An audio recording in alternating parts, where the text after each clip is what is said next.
Hi everyone, welcome to our YouTube channel Black Diamond. Coal India Limited से एक बहुत बड़ी न्यूज़ आ रही है JBCCI 11 को लेके।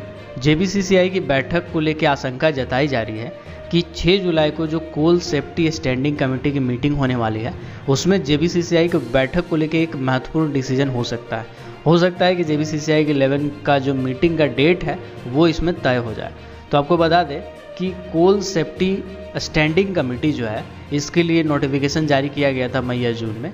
तो नोटिफिकेशन जारी करके इसके लिए ये आदेश दिया गया था मिनिस्ट्री के द्वारा कि इसके लिए टीम तैयार कर लें, और JBCCI का जो बैठक है मतलब उसको लेके भी इसमें चर्चा हो सकता है। तो कोल सेफ्टी स्टैंडिंग कमेटी क्या होता है, इसमें जो कोल इंडिया लिमिटेड है उसके जितने भी माइंस हैं और जो वाशरीज है, जितने भी चीज़ें हैं वो इंक्लूड हो जाते हैं। उससे रिलेटेड सेफ्टी चीज़ों पे चर्चा होती है और बहुत सारे चीज़ों में परिवर्तन भी लाया जाता है। इसमें कुछ वेलफेयर की बातें भी की जाती है। ये जो है वो कोयला मंत्रालय के द्वारा ऑर्गेनाइज किया जाता है, मिनिस्ट्री ऑफ कोल के द्वारा ऑपरेट किया जाता है। जनरली इसमें जो मुख्य होते हैं, अध्यक्ष होते हैं, वो कोयला मंत्री होते हैं और कोयला मंत्री ही उसको संबोधन करते हैं। बट किसी कारण से अगर कोयला मंत्री संबोधन नहीं कर पाते हैं तो फिर उनकी जगह पे कोल मंत्रालय से कोई संबोधन करते हैं। इसके बाद इसमें और भी जो मेंबर होते हैं वो कोल इंडिया लिमिटेड के जो चेयरमैन होते हैं वो होते हैं। जैसे इस बार प्रमोद अग्रवाल जी इसमें शामिल हो रहे हैं, और उसके साथ ही साथ कोयला सचिव और जितने भी अधिकारी हैं कोल इंडिया लिमिटेड के, उसमें बहुत सारे अधिकारी शामिल होते हैं। और वर्कर्स का और एम्प्लॉयज़ का पक्ष रखने के लिए यूनियन के जो नेता है, यूनियन के जो प्रतिनिधि है वो शामिल होते हैं।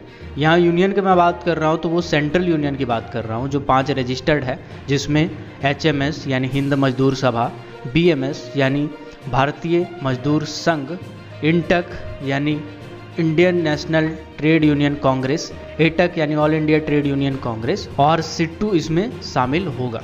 इसमें इंटक को पता नहीं शायद दिया भी गया होगा कि नहीं दिया होगा, क्योंकि इंटक का मैटर थोड़ा कोर्ट में है और उसको लेके बहुत बार ऐसा होता है कि इंटक को बुलाया नहीं जाता है बहुत सारा मीटिंग में।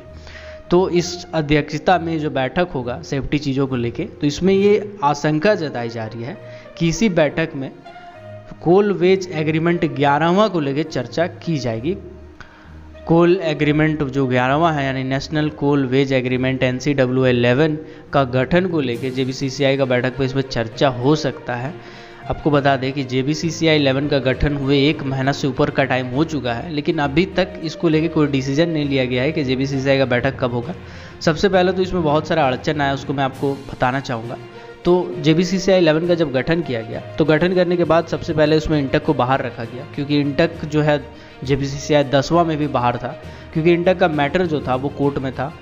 कोर्ट में ये मैटर है कि जो इंटक है उसके कई ग्रुप हैं और सभी ग्रुप ये दावा कर रहे हैं कि इंटक जो है वो उनका है, इंटक की ओर से वो प्रतिनिधित्व करेंगे। तो इसी को लेके केस दायर किया गया था, जो कि जिसके कारण JBCCI 10 में भी इंटक पार्टिसिपेट नहीं कर पाई थी, क्योंकि कोर्ट ने उस पर रोक लगा दिया था।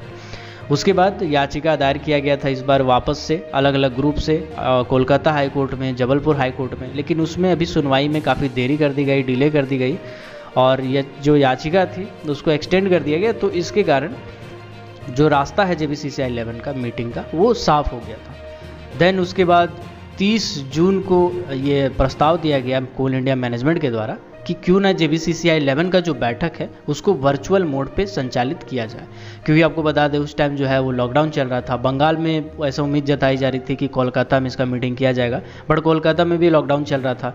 झारखंड के रांची में ऐसा करने का उम्मीद था, लेकिन झारखंड के रांची में सुरक्षा सप्ताह चल रहा था।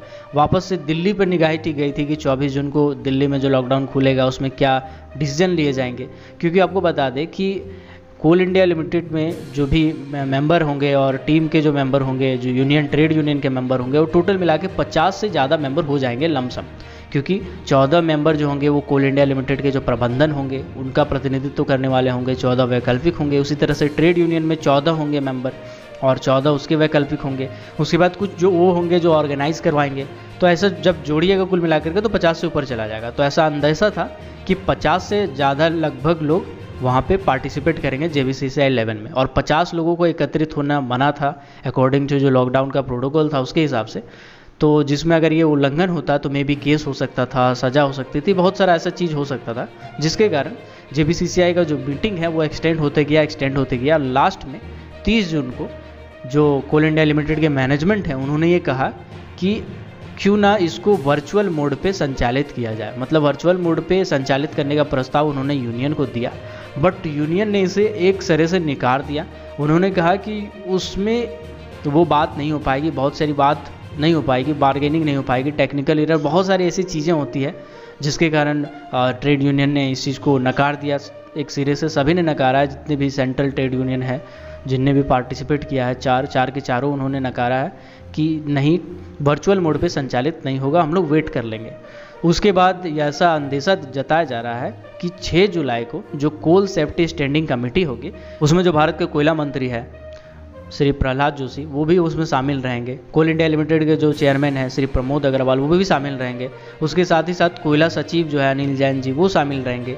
और उसके बाद जो गण्यमान्य अधिकारी हैं वो भी शामिल रहेंगे। तो जब ये सब शामिल रहेंगे तो ऐसा अंदेशा जताया जा रहा है कि ये जो मीटिंग होगा, इसी में इस चीज़ को लेकर चर्चा कर ली जाएगी कि JBCCI 11 का मीटिंग कब ऑर्गेनाइज किया जाना है और कहाँ पे ऑर्गेनाइज किया जाना है। तो उन चीज़ों को देखते हुए ये मीटिंग किया जाएगा और उम्मीद जताई जा रही है कि अब इसका रास्ता साफ हो जाएगा और जल्द ही हम लोग को ये देखने को मिलेगा, क्योंकि 1 जुलाई से नया लागू होना था, 11वां वाला लागू होना था NCW 11 का, लेकिन वो लागू नहीं हो पाया है। 30 जून को वो एक्सटेंड हो गया था, ख़त्म हो गया था। तो देखते हैं कि आगे क्या होगा। जब भी कुछ ऐसा अपडेट आएगा मैं उससे आपको अपडेट रखूँगा। अगर आपने अभी तक हमारे फेसबुक पेज को लाइक नहीं किया है, फॉलो नहीं किया है, तो लिंक डिस्क्रिप्शन में है, फेसबुक पेज को लाइक कर ले, फॉलो कर ले। और टेलीग्राम ग्रुप को अगर आप चाहें तो ज्वाइन कर सकते हैं। साथ ही साथ ट्विटर पे भी चाहे तो फॉलो कर सकते हैं, हैंडल आ रहा होगा स्क्रीन पे। और ऐसे ही कोल माइनिंग, मेटल माइनिंग और पावर सेक्टर से रिलेटेड हर छोटी बड़ी खबरों से अपडेट रहने के लिए, हर वैकेंसी से अपडेट रहने के लिए हमारे चैनल ब्लैक डायमंड को सब्सक्राइब करके बेल आइकन को प्रेस कर दीजिएगा, ताकि जब भी मैं वीडियो डालूँ नोटिफिकेशन सबसे पहले आप तक पहुँचे। Keep watching, keep supporting, till then, जय हिंद।